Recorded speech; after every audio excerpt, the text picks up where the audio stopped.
नमस्कार।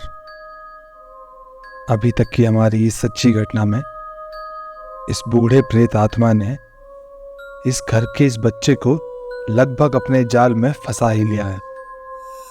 क्या ये लड़का इसके जाल से बच पाएगा? क्या कोई इस बच्चे को इस बूढ़े प्रेत आत्मा से बचाने आएगा? अब इस लड़के का क्या होगा, ये आपको कहानी में आगे ही मालूम पड़ सकता है। और इस कहानी को आगे सुनने के लिए बने रहिए हमारे साथ, सिर्फ स्टे घोस्टली पर। ये लड़का अपनी जान बचाने के लिए यहाँ वहां भागता है और वो बहुत जोरों से दरवाजे को पीटते हुए अपने कमरे की ओर भागा। पीछे से उसे उसी बूढ़े आदमी की गुर्राने की आवाज साफ सुनाई दे रही थी।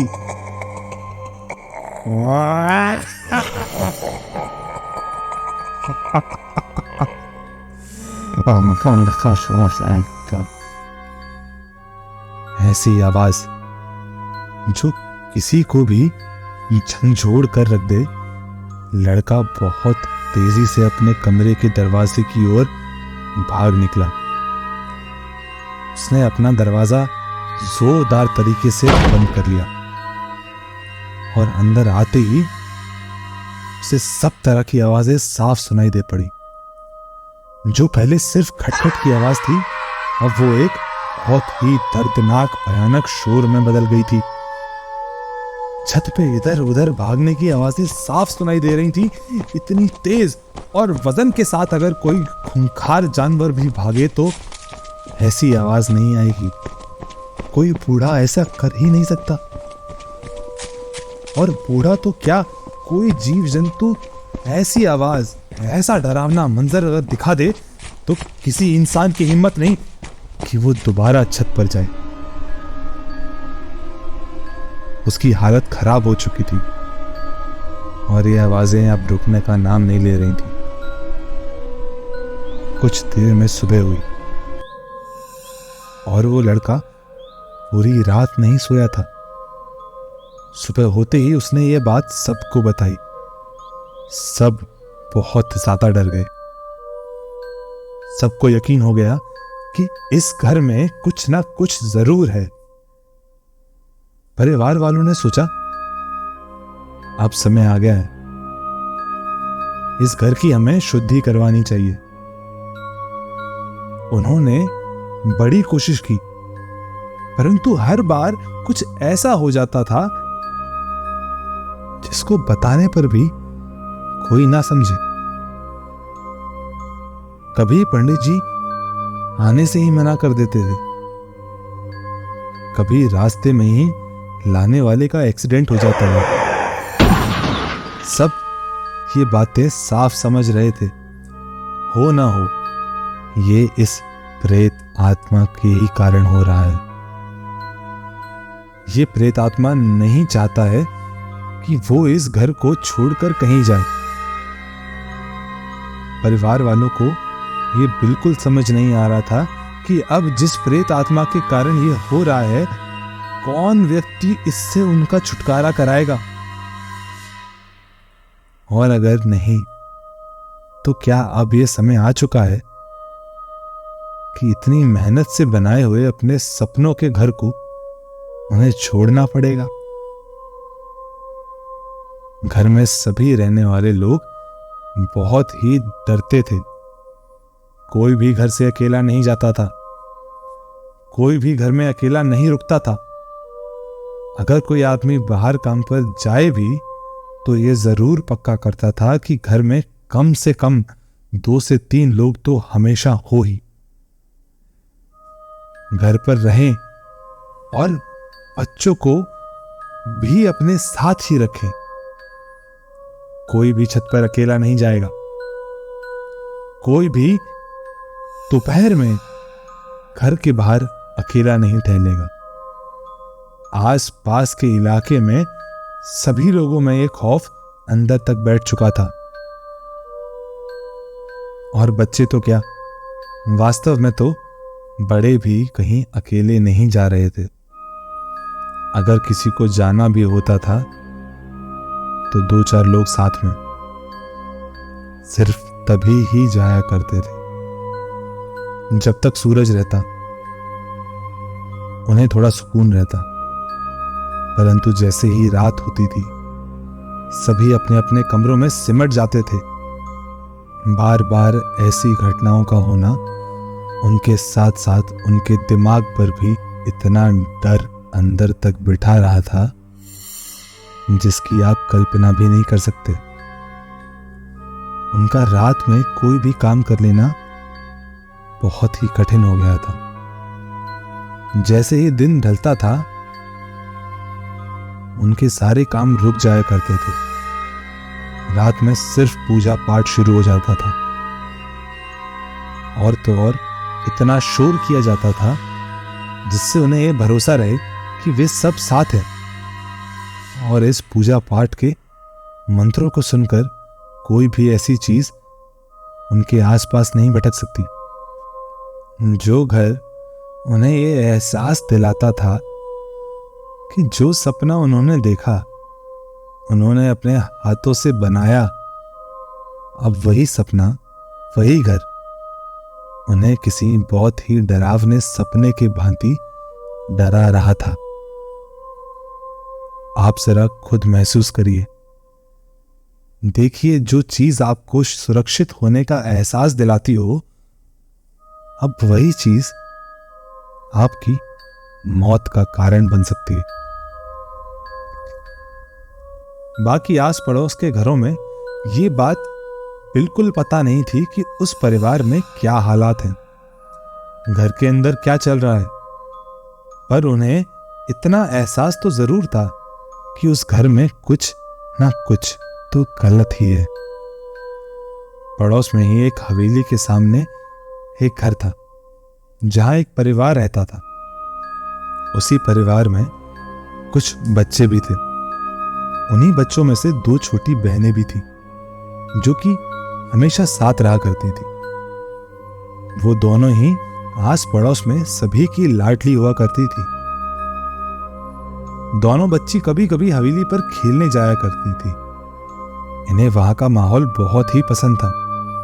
इतनी खुली जगह थी, इतनी बड़ी बड़ी सीढ़ियां थी, भागने को छत थी। वहां खूब हो हल्ला करना और बाकी बच्चों के साथ खूब मजे करना उन्हें बहुत पसंद था। उन्हें हवेली इतनी पसंद थी कि उनका वहां से वापस घर आने का मन ही नहीं करता था।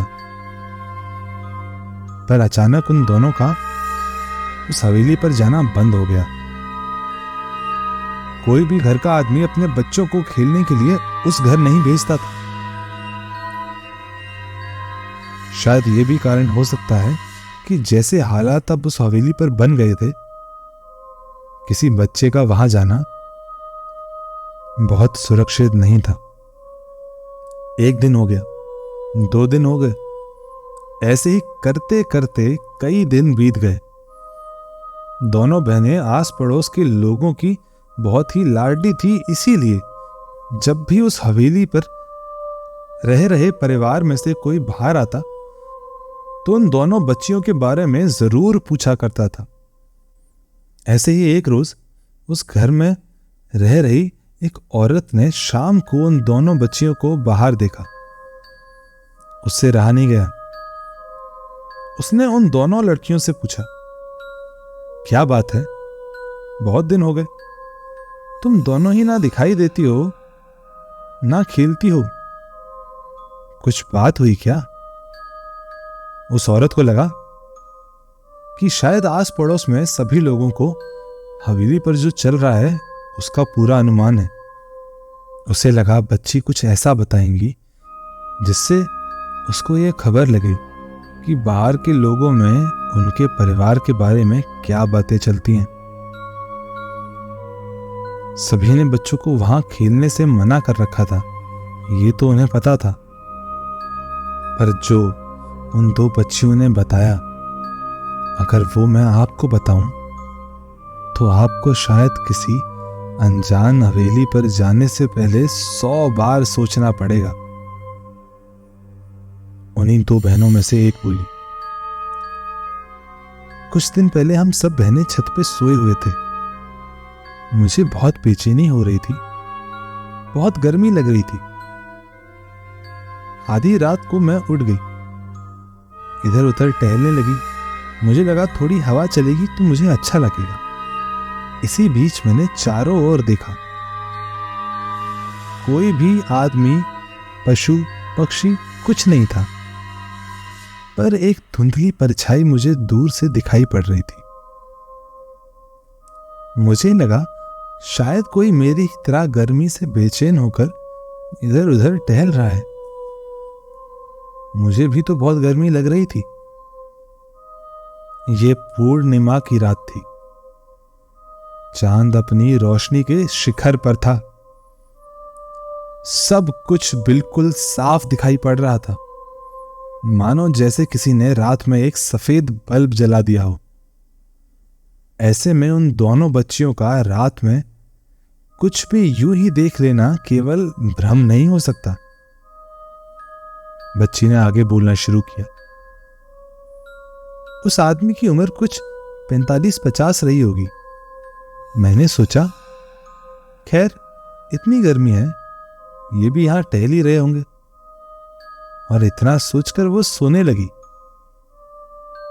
लेकिन तभी मुझे कुछ ख्याल आया। मुझे एहसास हुआ कि ऐसा तो कोई आदमी मैंने आज तक उस हवेली पर देखा ही नहीं है। और ज्यादातर सभी आने जाने वाले लोगों को मैं जानती ही हूं। तो वास्तव में मैंने जिसे देखा है, वो आदमी आज से पहले मुझे क्यों दिखाई नहीं दिया? उसकी शक्ल सूरत बहुत ही पुराने जमाने की जैसी लग रही थी। उसके कपड़े, उसकी पगड़ी, उसकी सफेद धोती और उसके इतने बड़े बड़े हाथों की उंगलियों के बीच एक सुलगती हुई बीड़ी। ये क्या था? मैं थोड़ा घबराई, लेकिन देखती रही। बस इतना सोचने की देर थी कि तभी वो आदमी पीछे मुड़ा। उसका रंग रूप, उसका चेहरा ऐसा स्याह काला और बहुत ही भयानक दिखाई देने वाला था। उसकी आंखों की जगह बस गहरे गड्ढे थे और गड्ढों से तिल तिल कर कुछ बह रहा था। और हो न हो ये खून ही था। इतना देखकर बस मैंने जोर से एक चीख लगाई और सुन्न हो गई।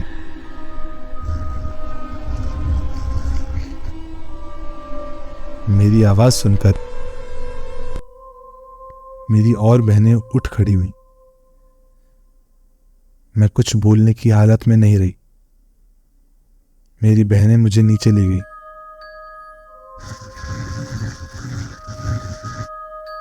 उस लड़की ने जो ये देखा, हूबहू अपने शब्दों में उस औरत को बयां कर दिया।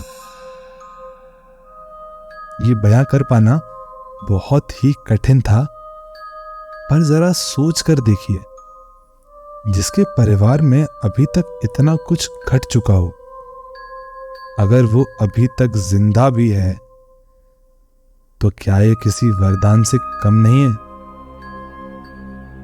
कहीं ना कहीं उनके इस घर पर इस प्रेत को भगाने या इस घर को फिर से रहने लायक बनाने में जो भी मेहनत लग रही थी, उसका परिणाम उसके आस पड़ोस के लोग भी भुगत रहे थे। ये बात अब उन्हें समझ में आ गई थी। लड़की ने आगे बताया, उस रात को हम सब डर और परेशानी में डूब गए थे। विश्वास कर पाना किसी भी चीज पर मुमकिन सा नहीं था। पूरी रात हम सब ने जग कर बिताई। रोशनी तो थी, मगर घर में सब जगह अंधकार और भी गहरा होता जा रहा था। सुबह होते ही सभी ने यह फैसला लिया कि उन्हें इस घटना को उस हवेली में रह रहे परिवार को बताना जरूर चाहिए। लेकिन वो कुछ सोचकर रुक गए थे। एक बच्ची के मुंह से इतना सब सुनकर उनकी आंखें फटी की फटी रह गई, जैसे कि जो भी उस लड़की ने देखा हो खुद उसी समय उन्हें वो सभी अपनी आंखों के सामने साफ दिखाई पड़ रहा हो। ये सब सुनने के बाद वो एकदम सुन्न पड़ गई थी।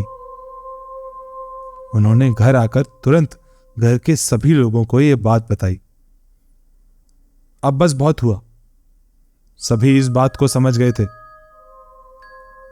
अब समय दूर नहीं था जब एक एक कर इस घर के लोग ही इस प्रेत आत्मा की चपेट में आने लगेंगे।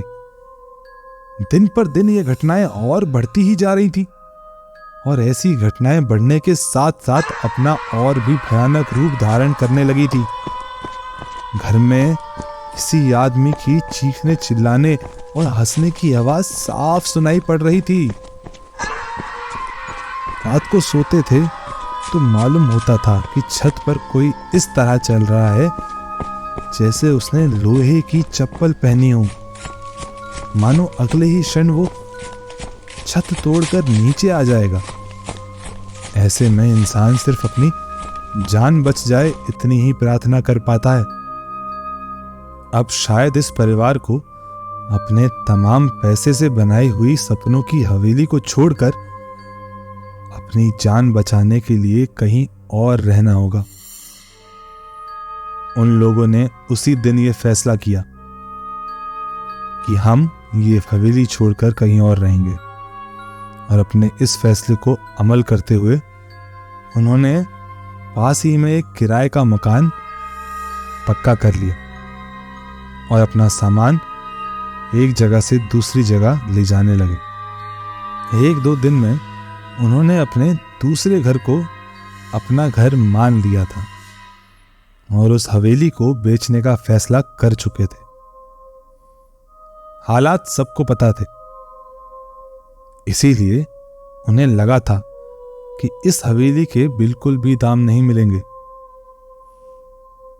और शायद यही कारण है कि आज तक ये हवेली बिक नहीं पाई है। जिस लड़की की कहानी मैंने आपको बताई है, वो लड़की भी बड़े होते होते अपने पूरे होशो हवास में नहीं है। उस लड़की के अन्य भाई बहन जो सिर्फ उसकी बात पर विश्वास कर कर कभी उस हवेली में नहीं गए, बिल्कुल ठीक हैं। उसकी कीमत उनके परिवार की इस छोटी बच्ची ने चुका दी है। कहते हैं इस हवेली में आज भी अंदर जाओ तो पीढ़ी की बदबू दूर से ही आपके नाक से होते हुए आपके दिमाग तक पहुंच जाती है। और यह सच्ची घटना सभी आस पड़ोस के लोगों को आज भी उस हवेली से दूर ही रखती है। और यही कारण है कि आज तक इस हवेली का कोई ग्राहक नहीं आया है। क्या आप इस हवेली को खरीदना चाहेंगे? जरा सोच लीजिए, क्योंकि इतने कम दाम में ऐसी शानदार हवेली सबको नहीं मिला करती।